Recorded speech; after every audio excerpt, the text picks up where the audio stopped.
Shadows beyond the stars. The stars had never been silent. For millennia, the civilizations of the Galactic Assembly had communicated across vast distances, formed alliances, traded resources, and occasionally warred with one another. The Assembly itself, a coalition of 17 distinct species from across the Orion Arm, had maintained relative peace for over 600 years. They had cataloged thousands of planets, uplifted dozens of pre-spaceflight species, and considered themselves the undisputed masters of this sector of the galaxy. That was until they encountered Earth. High Admiral Zex Talos of the Varaxian Empire stood at the viewport of his flagship, the Eternal Dominance, his 4 eyes narrowed as they focused on the small blue-green planet displayed on the view screen. His scaled skin shimmered under the ambient light of the bridge as he contemplated the report in his clawed hand. "So this is the world causing such commotion," he rumbled, his translator converting the series of clicks and hisses into standardized galactic common. "They look so fragile." "Appearances are deceiving, Admiral," responded Science Director Nailari, her luminescent tendrils pulsing with cautious energy. "These humans have progressed from primitive radio signals to rudimentary interplanetary travel in less than a century. Our predictive models suggest they will achieve FTL capabilities within the next 20 years, without any outside influence." Zex Talos flicked his secondary eyelids in surprise. Such rapid technological development was unprecedented. Most species took millennia to progress from discovering electricity to reaching their nearest planetary neighbors.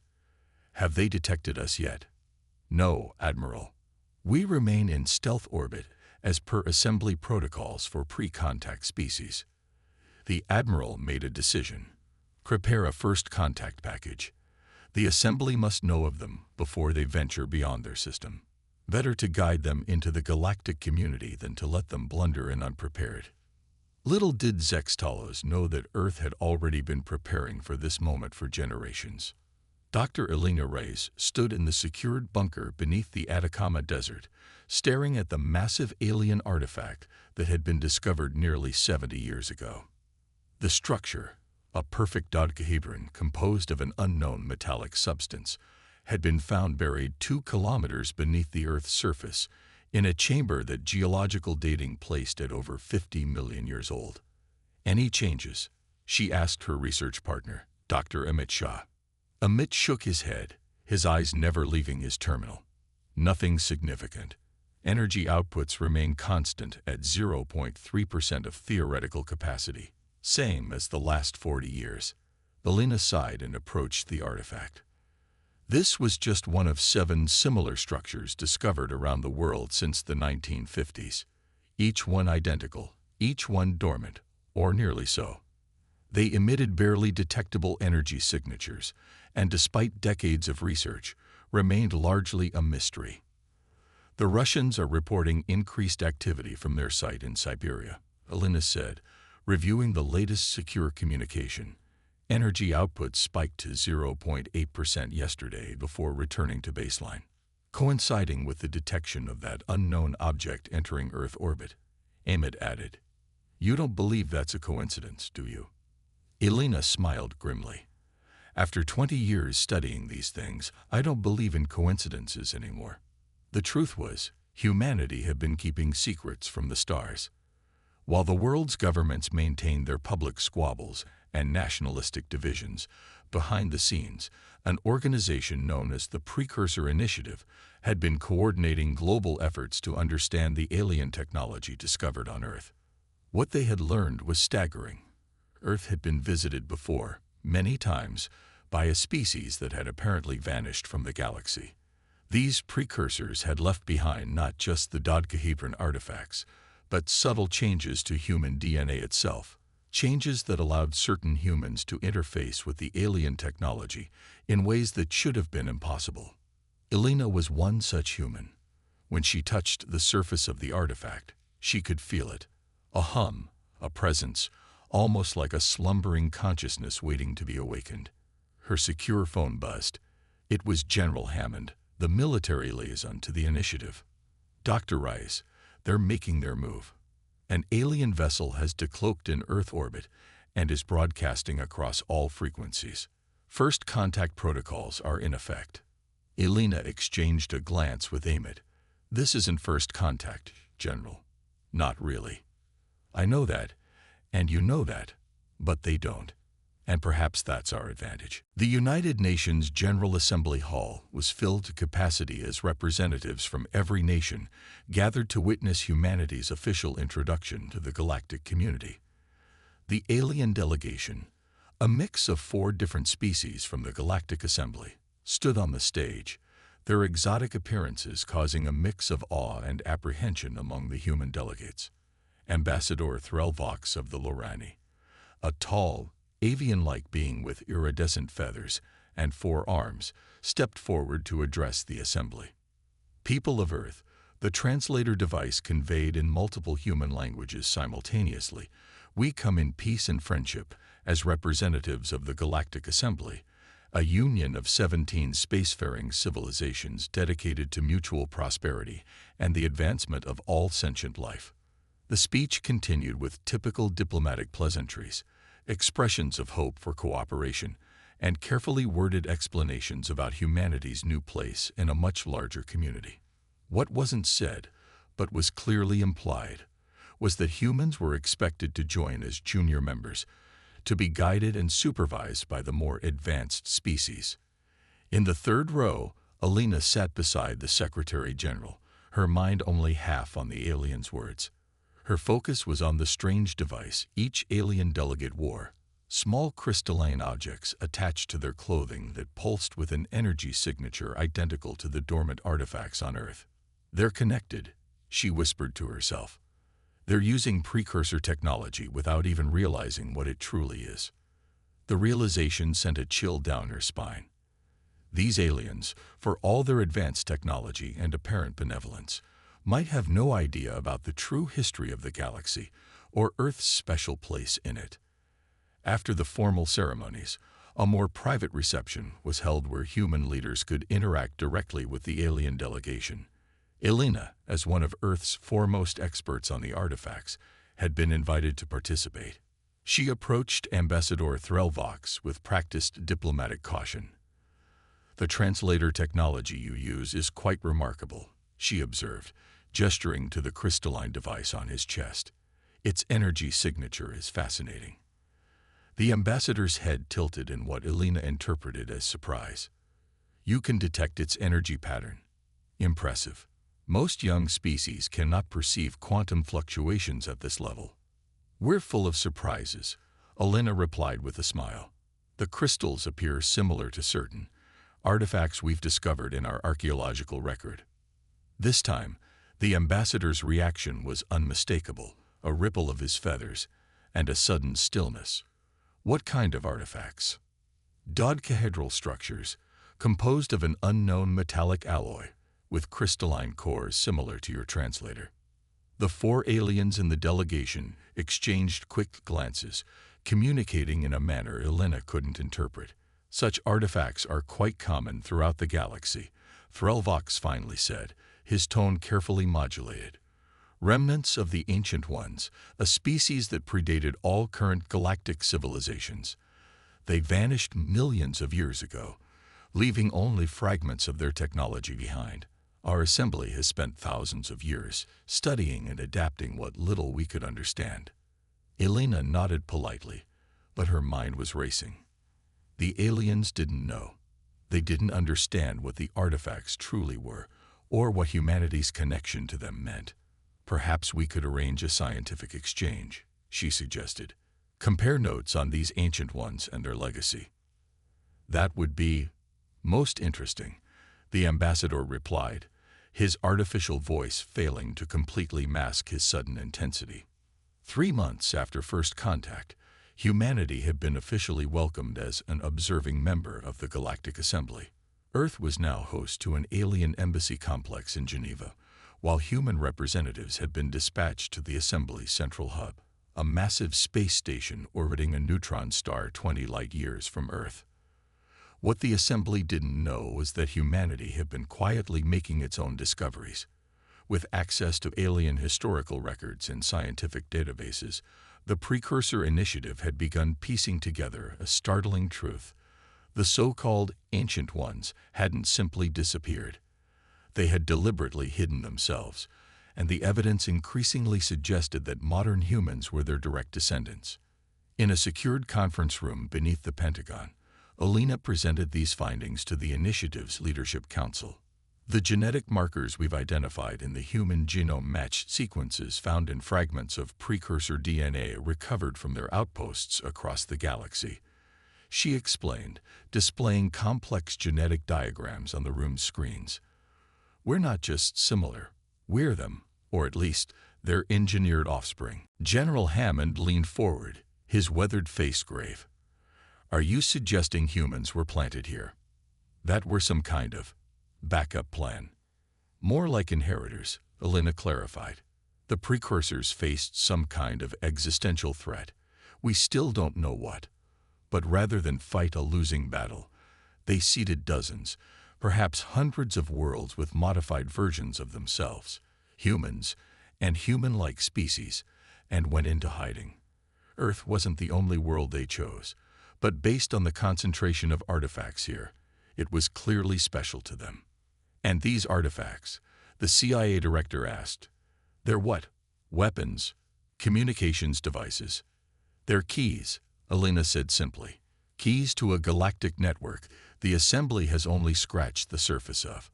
And we, specifically humans with the right genetic markers, are the only ones who can fully activate them. The room fell silent as the implications sank in. Humanity wasn't just joining the galactic community. They were the rightful heirs to its founders. And the current advanced species of the Assembly were merely temporary caretakers, unaware that the true inheritors of the galaxy have been quietly evolving on a seemingly unremarkable blue world. We need more time, the President finally said. We're not ready to reveal this. Not yet. Alina nodded in agreement, but she knew time might not be on their side. The Assembly representatives had been showing increasing interest in Earth's precursor artifacts. It wouldn't be long before they realized what humanity truly was, and some species might see that as a threat rather than a revelation. Unknown to the humans, aboard the Assembly diplomatic vessel in Earth orbit, Ambassador Threlvox was reviewing sensor data that had been secretly gathered from the planet below. The readings from the human research facilities were troubling. Energy signatures that shouldn't be possible for a species at their development level. Send this to the High Council immediately, he ordered his communications officer, and prepare a request for a science vessel with a full archaeological team. There's something very special about these humans, something that could change everything we thought we knew about our place in the galaxy. As the transmission was sent into the depths of space, Earth continued its rotation below, its surface hiding secrets that would soon shake the foundations of galactic civilization, secrets that had been waiting millions of years to be revealed. The ancestral key. 6 months after first contact, Earth had become a hub of frenzied activity. Alien technologies were being cautiously integrated into human infrastructure, diplomatic missions were exchanging cultural information, and the first human tourists were visiting nearby Assembly worlds. To the casual observer, humanity's introduction to the galactic community was proceeding smoothly. Beneath this veneer of cooperation, however, tensions were mounting. The Assembly Science Council had become increasingly insistent on examining Earth's precursor artifacts, while the Precursor Initiative worked frantically to unlock their secrets before outside intervention became inevitable. Dr. Alina Reyes stood in the center of the Atacama facility, surrounded by holographic displays showing real-time data from all 7 artifact sites around the world. The dodecahedron before her pulsed with energy, its surface glowing with intricate patterns that hadn't been visible before. Power levels are holding at 15% and rising, Emmett reported, his voice tight with concentration. Neural interface is stable. Alina took a deep breath and placed her palms against the artifact's warm surface. The connection was immediate, a rush of information flooding her consciousness, too vast to comprehend all at once, but somehow instinctively navigable, like swimming in an ocean of knowledge. "The network is active," she said, her voice distant as her mind processed the incoming data. "All 7 Earth nodes are synchronizing. I can sense more, many more, scattered across the galaxy. Hundreds of them, maybe thousands." General Hammond watched from the observation room, speaking quietly into a secure line. "She's connected. Full neural interface achieved. Yes, sir. We'll proceed as planned." What Elena had discovered 3 weeks earlier had changed everything. The artifacts weren't just communication devices or repositories of precursor knowledge. They were nodes in a vast network that spanned the galaxy, a network that had lain dormant for millions of years, waiting for the right genetic key to activate it. That key was human DNA, specifically the DNA of humans who carried certain precursor genetic markers. Only about 1 in 10,000 humans possessed the right sequence, but those who did could interface directly with the technology in ways that even the most advanced assembly species could not. Through this interface, Elena was now accessing the collective knowledge of humanity's ancestors, and what she was learning was both wondrous and terrifying. On the assembly diplomatic vessel Harmonious Exchange, Ambassador Threlvox reviewed the latest report from the Science Council with growing alarm. The energy signatures emanating from Earth had increased exponentially over the past week, and the patterns were unmistakable to anyone familiar with precursor remnants. "They've activated a node," he said to his security chief, a burly Krell named Vortak, whose silicon-based biology gave him the appearance of a walking, sentient boulder. "Not just accessed it, fully activated it." "Impossible," Vortak rumbled, his crystalline eyes flashing. "No species has ever managed more than partial activation of precursor technology. The neural interface requirements are beyond biological capability. Apparently not beyond human capability," Threlvox replied grimly. "The Science Council believes the humans possess genetic sequences remarkably similar to fragments recovered from precursor sites, too similar to be coincidental." "What are you suggesting, Ambassador?" "I'm not suggesting anything. The evidence speaks for itself. These humans may be direct descendants of the precursors, or at least genetically engineered by them with a specific purpose in mind." Vortak's crystalline structure shifted in what passed for a shocked expression among his kind. "If that's true, the balance of power in the assembly could be fundamentally altered. Precisely why this information must be handled with extreme caution. Some factions within the assembly would see this as an opportunity for advancement. Others, the ambassador's feathers rippled anxiously. Others might see it as an existential threat to be eliminated.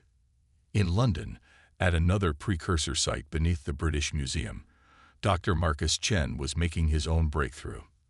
As one of the rare humans with the genetic marker, he had been tasked with accessing the node's historical archives, while Elena focused on the technological aspects. "It's all here," he whispered in awe, his consciousness floating through virtual representations of events millions of years old. The entire history of the precursors, our ancestors. The story unfolding before him was epic in scale. The precursors, calling themselves the Anakim, had evolved on a world near the galactic core over 20 million years ago.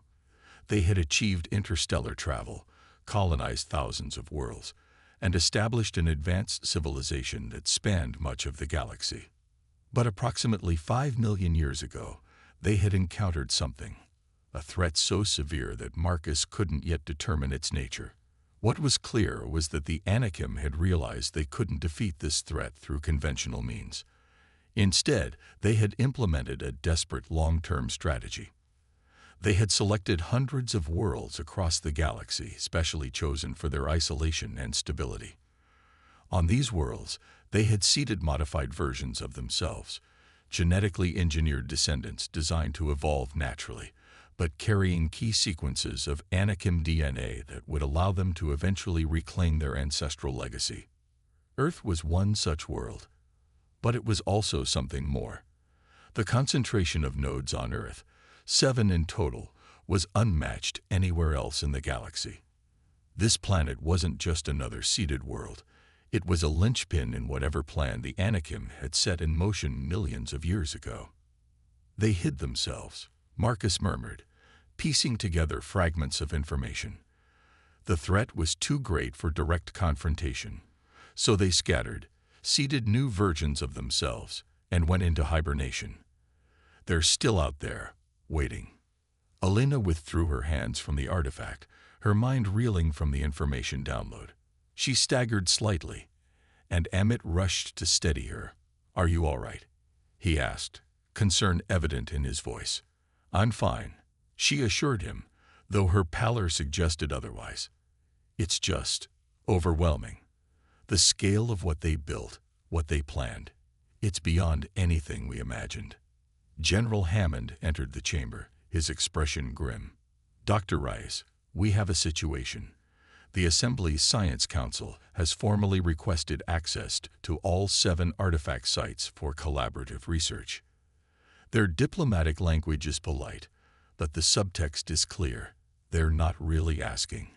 Elena nodded wearily. "They've detected the activation. I knew they would, but I hoped we'd have more time." "Time for what exactly?"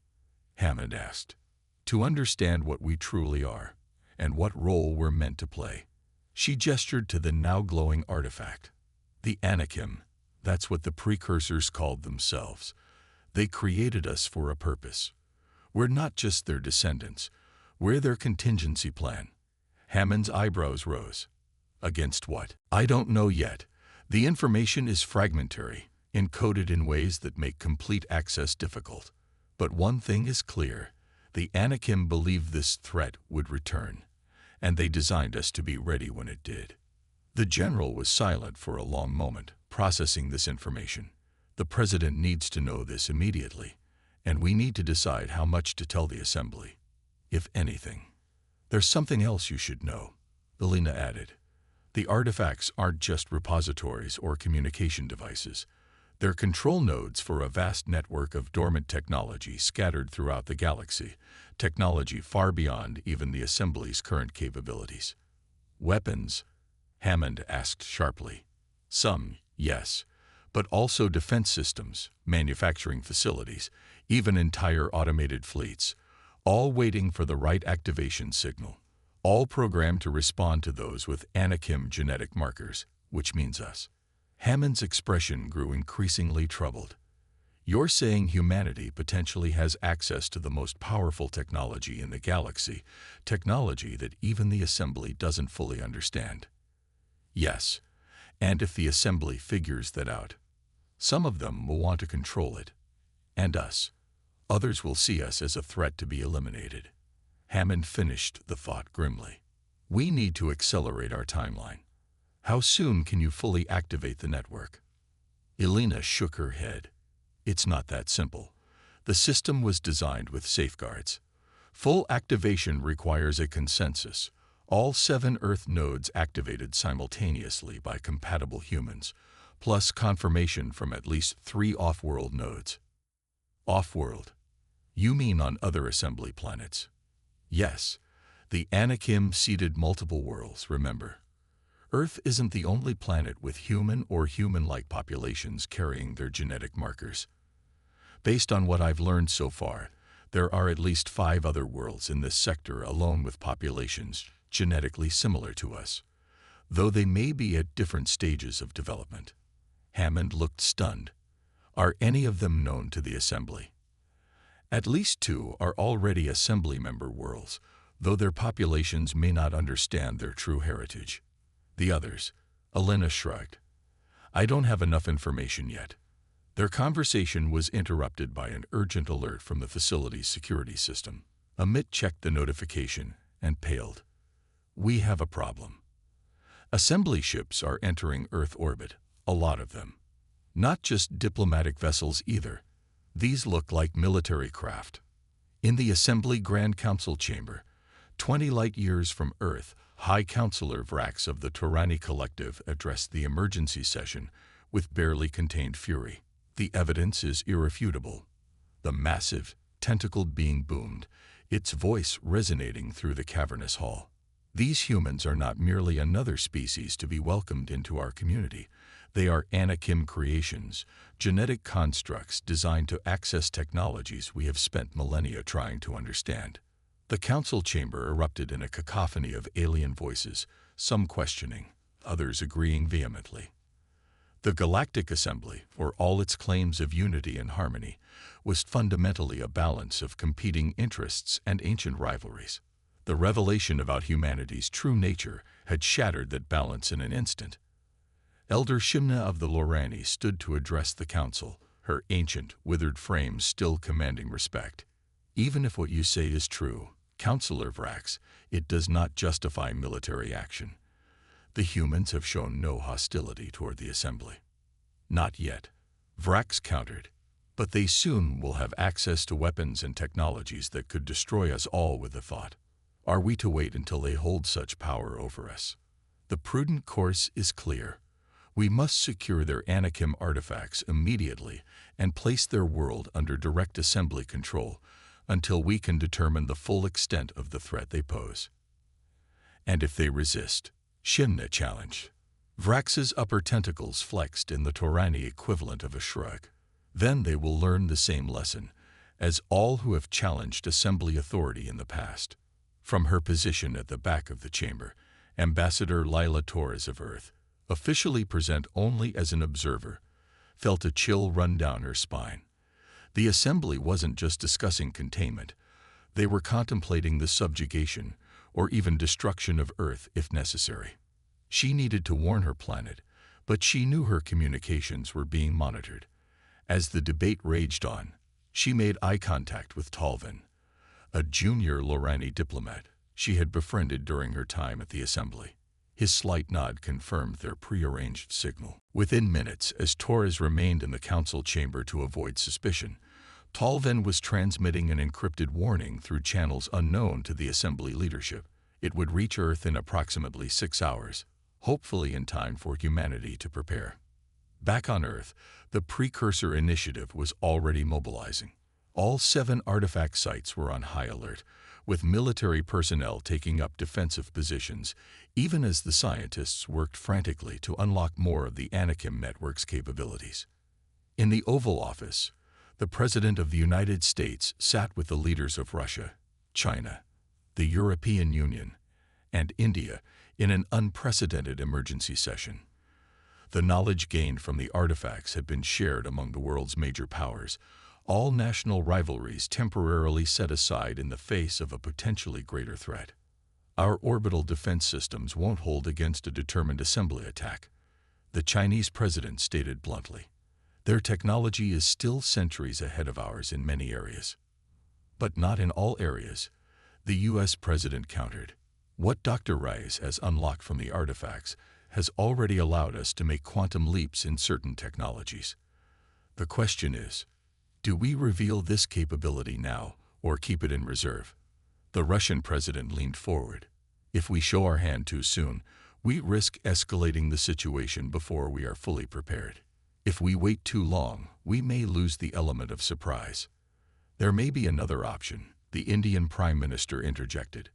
Dr. Rice mentioned other worlds with human populations carrying Anakim genetics. If we could establish contact with them, form an alliance. That would take time we may not have, the EU president said grimly. The Assembly fleet already in orbit is being reinforced hourly. Intelligence suggests they're preparing for a major operation, perhaps within days. The U.S. president nodded slowly. Then we need to accelerate our plans. Full activation of all 7 Earth nodes is our priority, and we need to identify any potential allies within the Assembly, species who might sympathize with our situation. As the meeting continued, Alina was making a breakthrough at the Atacama facility. The neural interface had stabilized, allowing her to access deeper levels of the Anakim network. What she found there would change everything.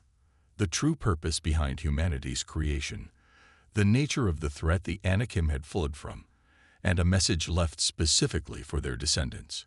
A message that began, "To those who carry our legacy, the time has come to reclaim your birthright." As she absorbed the full implications of what she was learning, Alina knew that the coming conflict with the Assembly would be just the beginning. Humanity's true test, and the reason for their very existence, lay beyond this immediate crisis, in the depths of space, where an ancient enemy still lurked, waiting to return. And according to the Anakim calculations, that return was imminent. The clock that had been ticking for 5 million years was about to reach zero. Inheritors of the stars. The Assembly fleet hung in Earth orbit like a gathering storm. 47 vessels of various designs and origins, all bristling with weaponry that could reduce Earth's major cities to ash in minutes. Their presence blocked out the stars in patches of the night sky, visible to the naked eye as ominous shadows passing across the moon. In Geneva, the Assembly's diplomatic compound had been eerily quiet for the past 24 hours. All official communications had ceased, replaced by a simple ultimatum delivered that morning. Surrender all Anakim artifacts and submit to Assembly oversight, or face appropriate measures to neutralize the threat. The world's governments had responded with a unified front of determined resistance, surprising the Assembly representatives who had expected Earth's notorious political divisions to work in their favor. The ultimatum's deadline was approaching. Just 2 hours remained. In the fortified bunker beneath the Atacama Desert, Alina worked with desperate intensity, her hands pressed against the artifact's surface as her mind navigated the vast Anakim network. 6 other humans with the genetic marker were similarly connected at the remaining sites around the world, all coordinating through the network itself. "We're at 87% synchronization," Emmett reported, monitoring the energy fluctuations. "The Arctic and Siberian nodes are still lagging." General Hammond paced behind them, coordinating with military commands worldwide. "The Assembly fleet is changing formation. Intelligence suggests they're preparing for a first strike against our major defense installations. Conventional defenses are at maximum readiness, but against their technology." He didn't need to finish the thought. Everyone knew Earth's conventional military capabilities were no match for the Assembly's weaponry. Their only hope lay with the Anakim network. "I need more time," Alina said, her voice strained. "Full activation requires all 7 nodes at 100% synchronization, and we still can't establish stable contact with the off-world nodes." "Time is the one thing we don't have, Doctor," Hammond replied grimly, checking his watch. 1 hour and 47 minutes until their deadline expires. Alina's consciousness expanded through the network, reaching out to the distant stars where other human worlds might be found. The Anakim had left markers, quantum beacons that should have been detectable by their descendants once they reached a certain level of technological development. But something was blocking the connection, preventing the final synchronization that would fully activate Earth's defenses. Suddenly, a new presence touched her mind through the network, not from Earth, but from somewhere deep in Assembly space. A consciousness similar to her own, but different, carrying the unmistakable signature of Anakim genetics. "We hear you, Earth. We have been waiting." The contact was so unexpected that Alina gasped, momentarily breaking her concentration before reestablishing the connection. "Who are you?" She projected into the network. "We are the Tolosi. Like you, we carry the legacy of the creators. Unlike you, we have lived under Assembly rule for centuries, hiding our true nature. Your awakening has stirred us to action." Hope surged through Alina. "Can you help us activate the network? We need confirmation from off-world nodes." "Yes, we control 3 dormant nodes that the Assembly believes are merely inactive relics. We can activate them, but you must understand what will happen when the network fully awakens. Are you prepared for the responsibility this entails?" Alina hesitated. The fragments of knowledge she had gleaned from the network hinted at immense power and terrible dangers. "We may not have a choice. The Assembly fleet is preparing to attack our world. Then we will help you. Prepare your people. When the network activates, everything will change." Aboard the Assembly flagship Righteous Authority, High Commander Xeltek of the Voraxian Empire observed the blue planet with cold calculation. The humans had proven unexpectedly stubborn, but their resistance would be futile. The fleet under his command represented the combined might of 7 assembly species, all united in their determination to neutralize the potential threat that humanity posed. Final targeting solutions are locked. Commander, his weapons officer reported. Primary targets include their military installations, governmental centers, and the 7 identified artifact sites. Excellent. Prepare to commence the operation the moment the deadline expires. Zeltek's segmented exoskeleton shifted as he turned to his communications officer.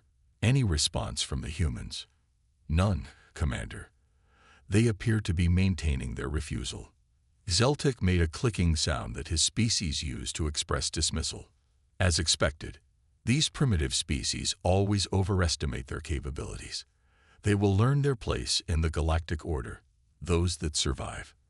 On his tactical display, the formation of assembly ships moved into attack positions, spreading out to cover maximum targeting vectors. The operation had been meticulously planned. A swift, overwhelming first strike to cripple Earth's defenses, followed by precision attacks on the artifact sites to secure the Anakim technology before it could be fully activated. What Zeltek didn't know, what none of the assembly leaders knew, was that they were already too late. Across the 7 artifact sites on Earth, the Anakim nodes pulsed with increasing energy. In Antarctica, Siberia, the Atacama, underwater in the Mariana Trench, beneath the Sahara Desert, in a cavern under the Himalayas, and deep under London, 7 humans with the special genetic marker simultaneously reached a state of perfect neural synchronization with the ancient technology. At the same moment, 3 distant nodes in assembly space, hidden on worlds the assembly thought they understood, flared to life, completing the circuit that had been waiting millions of years to be activated. The effect was immediate and extraordinary. A wave of energy rippled outward from Earth, invisible to normal sensors but unmistakable to anyone connected to Anakim technology. The assembly fleet systems registered massive power fluctuations seconds before their weapons systems went offline, followed by their engines, life support, and finally their communications. Aboard the Righteous Authority, Zeltek watched in horror as every system on his ship failed simultaneously. Emergency backups activated only to fail moments later. Through the viewport, he could see the same happening to every vessel in his fleet, all rendered powerless in an instant, now drifting helplessly in Earth orbit. What is happening? He demanded, though he already suspected the answer. The humans had activated the network, accessing a level of Anakim technology that the assembly had never achieved. On Earth, Elena stood shakily as she disconnected from the artifact, her mind reeling from the flood of information and power that had surged through the network. It worked, she said, her voice filled with wonder. The network is active. The assembly fleet has been neutralized. Their systems are offline and will remain so until we decide otherwise. Hammond stared at her in disbelief. Just like that. No weapons fired, no battle.